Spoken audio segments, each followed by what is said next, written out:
After Facebook was renamed to Meta, more and more people started talking about Zuckerberg's new virtual world, potentially the new normal of the company and virtual reality. In this video, we'll talk about the Metaverse and explain some of the features of this new and challenging to assimilate concept. If you watch this video until the end, you'll understand the potential financial and investment opportunities which may open in the very near future thanks to Meta's virtual reality and Metaverse innovations. Hello friends, welcome to the Successful Investor channel, the place where we learn and invest. If you find this video interesting, please support us by subscribing to the channel and liking the video. Now let's get right into it. The word meta comes from ancient Greek and means after or beyond. Literally, Metaverse means beyond the physical world or beyond what's real. The first man to use the term Metaverse was Neal Stephenson, a popular science fiction writer. This term was first mentioned in his best-selling novel Snow Crash, published back in 1992 in the book Ready Player One. In another science fiction novel, he describes an advanced virtual world that seems pretty close to what we might see in the next couple of years. The fact that the idea comes from the imagination of science fiction writers may make it seem that the Metaverse is just science fiction, humorous, and completely unrealistic. But today, the Metaverse is close to reality. When we were presented with the rebranding of Facebook to Meta, we were also told that the company expects to invest more than $10 billion next year in building it. That's some serious cash. It's also important to understand that the current Metaverse is a technological concept to be built with the help of many existing technologies. Some examples of these are augmented reality, virtual reality, 5G, artificial intelligence, blockchain, NFTs, and more. These technologies will also continue to improve. It's important to understand that the Metaverse isn't entirely tied into the crypto industry, but is a combination of all of those technological breakthroughs coming together. They've become well connected because they're all new technologies, currently being developed at the same time. It's possible that in the future, there will be multiple metaverses, each with its own crypto technology.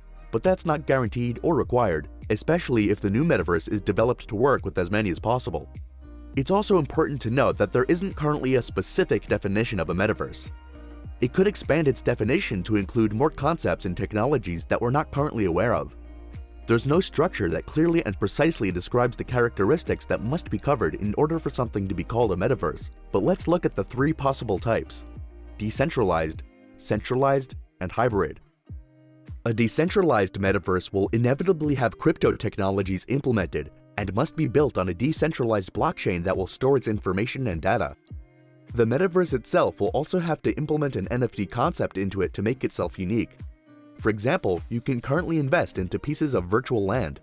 Each piece of land you buy is registered as an NFT. The same thing happens with virtual objects, avatars, and other virtual items. Examples of such decentralized worlds are Sandbox, Decentraland, and Somnium Space. If you invest early in some of the NFTs or virtual properties in these games, you could potentially multiply the value of these investments enormously over time, but please research and invest carefully. If you're enjoying the video so far and want to help us out, you can support us through Patreon for only $1 a day to get future access to additional and deeper topic analyses. They're extremely interesting and can give you a better understanding of the high potential of these projects as we continue to monitor their development. A centralized metaverse means that an institution has control over it. This is an obvious risk for every participant in this metaverse because everything you build in this virtual world can be taken instantly by this institution. Your personal information is also entirely in the hands of a third party.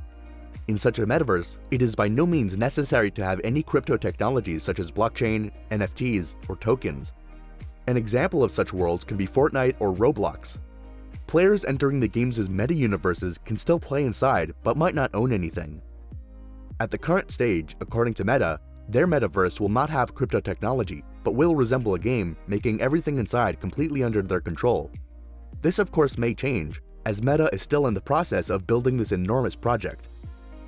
The third type of metaverse is hybrid, which is a centralized metaverse with decentralized processes and contracts. Right after Meta, Microsoft made a speech about their own metaverse. Nike, Burger King, and other companies have also already talked about it and have ideas for possible metaverse products and services. If you're wondering how these companies might do something in a virtual world, let's think for a second. These companies will pay Facebook, Microsoft, or another metaverse company to advertise in their meta worlds. In other words, these metaverses will be additional platforms for the centralized institutions to make money from advertisements. They look forward to entering there because they expect millions to enter the new platform to interact with the meta world in the future. There may be interesting experiences inside as well. For example, there could be a virtual Burger King restaurant where you could go inside and order food. This virtual order placement can then become a real-life order, prompting the local franchise to send you your order in 30 minutes to your real physical home. And you never even have to leave the virtual reality. You just went to the metaverse's version of a fast food location and ordered a real meal from a real fast food location near you. The same thing can happen with Nike shops or any other store or restaurant. Imagine entering a store and changing your clothes into virtual Nike clothes with a click of your finger. If you like how you look, you can then order the clothes inside the virtual meta world and they'd arrive in the physical world. These are just some of the basic things at the tip of the iceberg. We can safely say that the future has subtly been redrawn. Companies have seen where the wind blows and have already begun to build and think about future commercialization, content, and features in their metaverses to attract users and customers. Even if we don't accept them, children between the ages of 5 and 10 may only remember a world where metaverses are normal. Just think about Roblox, for example, a platform for many worlds and games, and it's been around for a while so far. The normalcy of these platforms will grow in children's heads, whether we perceive it or not. At first glance, it may seem scary, but the reality is that this technology and these platforms may be extremely useful in terms of productivity and efficiency. And if they're successful for these companies, they may be the next big thing. As with the example with the Nike virtual store, you'll be able to save time not just from traveling to a physical store, but even from searching online for one to order from. It'll be possible to buy products and services without exiting a social media platform or virtual reality game world.